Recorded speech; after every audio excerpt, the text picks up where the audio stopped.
Hello, my name is Ilze Duarte. I translate from Brazilian Portuguese to English. I will be reading a passage from Marilia Arnaud's latest novel, Sketch in Stone and Dream. I am looking for a publisher for this book.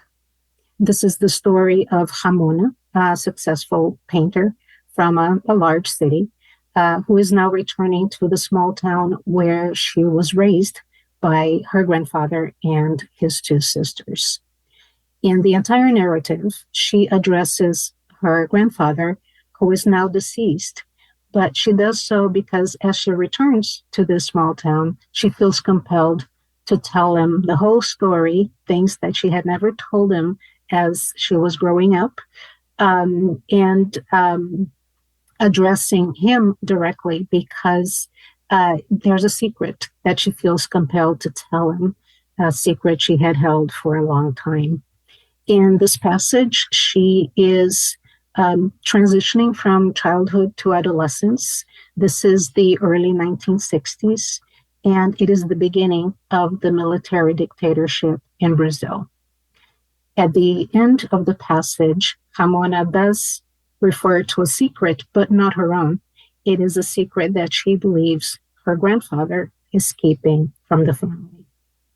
I will read the first paragraph in Portuguese so you can hear what it sounds like in my São Paulo accent. There are lots of Portuguese accents.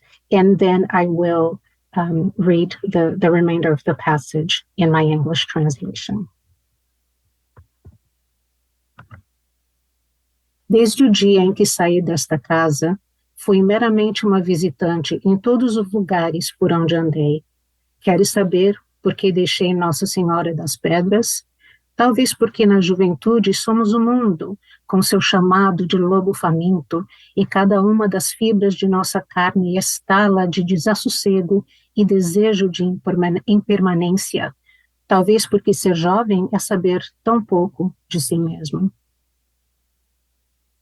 From the day I left this house, I have been merely a guest in the places where I have lived. Do you want to know why I left Nossa Senhora das Pedras? Perhaps because in our youth we are the world with its hungry wolf call, and each fiber of our flesh bursts with restlessness and a desire for impermanence. Perhaps because being young is knowing so little of oneself.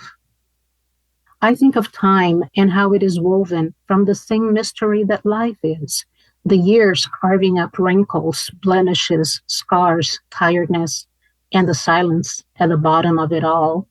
Do you know that I am now just about the same age you were when I came to live with you? That first day, I saw you as an old man, although your hair was still brown and covered your entire head, and the skin on your face was still firm, as were the muscles in your arms. But you were a grandfather, and grandfathers were old.